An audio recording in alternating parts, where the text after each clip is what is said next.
বিসমিল্লাহির রহমানির রহিম। বৃহস্পতিবার রাতে শপথের মাধ্যমে শান্তিতে নোবেলজয়ী ডক্টর মোহাম্মদ ইউনূসের নেতৃত্বে পথ চলা শুরু হয় অন্তর্বর্তীকালীন সরকারের। শুক্রবার দুপুরে প্রধান উপদেষ্টা সহ ১৩ উপদেষ্টার দায়িত্ব বণ্টন করে প্রজ্ঞাপন জারি করে মন্ত্রিপরিষদ বিভাগ। প্রধান উপদেষ্টা অধ্যাপক ডক্টর মোহাম্মদ ইউনূস দায়িত্ব পেয়েছেন প্রতিরক্ষা, সড়ক পরিবহন, সেতু মন্ত্রণালয়, তথ্য, বিদ্যুৎ, জ্বালানি, বাণিজ্য সহ ২৭টি মন্ত্রণালয়ের। মন্ত্রিপরিষদ বিভাগের দায়িত্বও রয়েছে তার হাতেই। বাংলাদেশ ব্যাংকের সাবেক গভর্নর সালেউদ্দিন পেয়েছেন অর্থ মন্ত্রণালয়ের দায়িত্ব। আইন মন্ত্রণালয়ের দায়িত্ব দেওয়া হয়েছে ঢাকা বিশ্ববিদ্যালয়ের আইন বিভাগের অধ্যাপক ডক্টর আসিফ নজরুলকে। সাবেক নির্বাচন কমিশনার ও নিরাপত্তা বিশ্লেষক ব্রিগেডিয়ার জেনারেল অবসরপ্রাপ্ত এম সাখাওয়াত হোসেন পেয়েছেন স্বরাষ্ট্র মন্ত্রণালয়ের দায়িত্ব।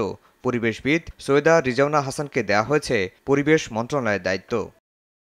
মানবাধিকার সংগঠন অধিকারের সম্পাদক আদিলুর রহমান খান দায়িত্ব পেয়েছেন শিল্প মন্ত্রণালয়ের। তত্ত্বাবধায়ক সরকারের সাবেক উপদেষ্টা সাবেক অ্যাটর্নি জেনারেল হাসান আরিফ পেয়েছেন স্থানীয় সরকার মন্ত্রণালয়ের দায়িত্ব।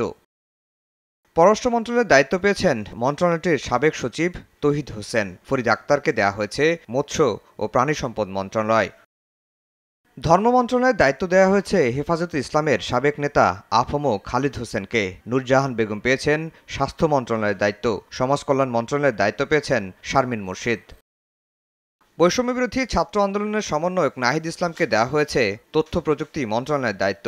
আরেক সমন্বয়ক আসিফ মাহমুদ সজীব ভূঁইয়া পেয়েছেন যুব ও ক্রীড়া মন্ত্রণালয়ের দায়িত্ব। আফজাল হোসেন, সময় সংবাদ, ঢাকা।